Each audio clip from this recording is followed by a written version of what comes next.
ஆன்மீக நண்பர்கள் அனைவருக்கும் அன்பு கலந்த வணக்கங்கள். இன்றைக்கு நாங்கள் ஆன்மீகம் சம்பந்தமான பதிவில் முல்லைத்தீவு மாவட்டத்தில் அமைந்துள்ள வரலாற்று சிறப்புமிக்க வற்றாப்பளை கண்ணகி அம்மனது வரலாறை பார்க்கலாமா வாங்க. மதுரையை எரித்ததுக்கு பிறகு சீற்றமும் துயரமும் தனியாத கண்ணகி சோழ நாடு வழியாக கடல் கடந்து ஈழத்தின் அதாவது இலங்கை வடக்கு கரைக்கு வந்ததாக கூறப்படுகிறது. அவர் யாழ்ப்பாணம் மாதகள் வழியாக வன்னி பெரு நிலப்பரப்பை வந்தடைந்தாராம்.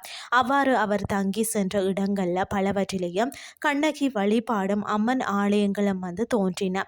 வற்றாப்பளையில் நிகழ்ந்த அற்புதம் தான் கண்ணகி அம்மன் வற்றாப்பளை. அன்று அது ஒரு காட்டு பகுதி வழியாக வந்தபோதும் அவரது தெய்வீக சீற்றம் தணிந்து சாந்தமடைந்தாராம். அம்மன் ஒரு முதியவர் வடிவத்தில் முல்லைத்தீவு நந்தி கடலோர பகுதியில் மாடு மேய்த்து கொண்டிருந்த சிறுவர்களிடம் சென்றாராம். அதாவது களைப்புற்றிருந்த அந்த முதியவர் அங்கிருந்து சிறுவனிடம் தன் தலையை வாரி பின்னி விடுமாறு கேட்டாராம்.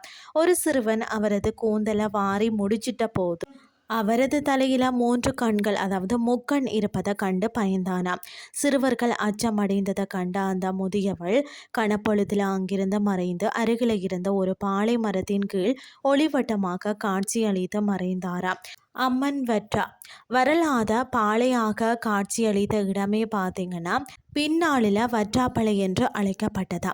வற்றாப்பளை அம்மனின் தனித்துவமான அற்புதங்கள் வற்றாப்பளை கண்ணகி அம்மன் ஆலயத்தில் இன்றும் கடைபிடிக்கப்படும் 2 முக்கிய அற்புதங்கள் இந்த தல வரலாற்றோடு தொடர்புடையவை.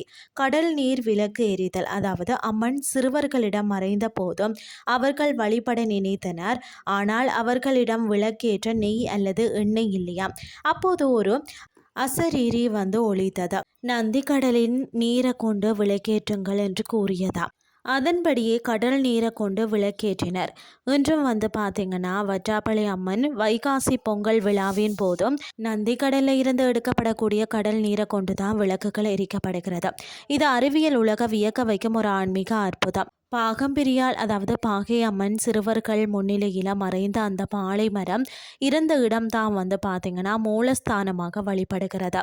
வைகாசி பொங்கல் திருவிழா வற்றாப்பளை அம்மன் ஆலயத்தின் மிக முக்கிய திருவிழா வைகாசி பொங்கலாகும். காட்டா விநாயகர் ஆலயத்தில் இருந்து பார்த்தீங்கன்னா மடைப்பண்டம் நெல் எடுத்து வரப்பட்டு நந்தி கடலில் தீர்த்தம் அதாவது கடல் நீர் எடுக்கப்பட்டு முறைப்படி சடங்குகள் நடைபெறும். வைகாசி பௌர்ணமி அன்று பல்லாயிரக்கணக்கான பக்தர்கள் ஒன்று கூடி பொங்கலிட்டு அம்மனை வழிபடுவர். வற்றாப்பளை கண்ணகி அம்மன் ஆலயம் என்பது மதுரையை எரித்த கண்ணகியின் சீற்றம் தணிந்த ஈழத்து மக்களுக்கு அருள் பாலிப்பதற்காக கடல் நீரையே நெய்யாக்க மாற்றி அற்புதம் செய்த வரலாற்று பெருமை மிக்க ஒரு புண்ணிய தலமாகும். இன்றைய ஆன்மீகம் சார்ந்த பதிவு உங்களுக்கு பிரயோசனமாக அமைஞ்சிருக்கும்னு சொல்லி நானும் நம்புகிறேன். இதே மாதிரி மற்றும் ஒரு ஆன்மீகம் சார்ந்த பதிவோடு உங்களை சந்திக்கிறேன். நன்றி.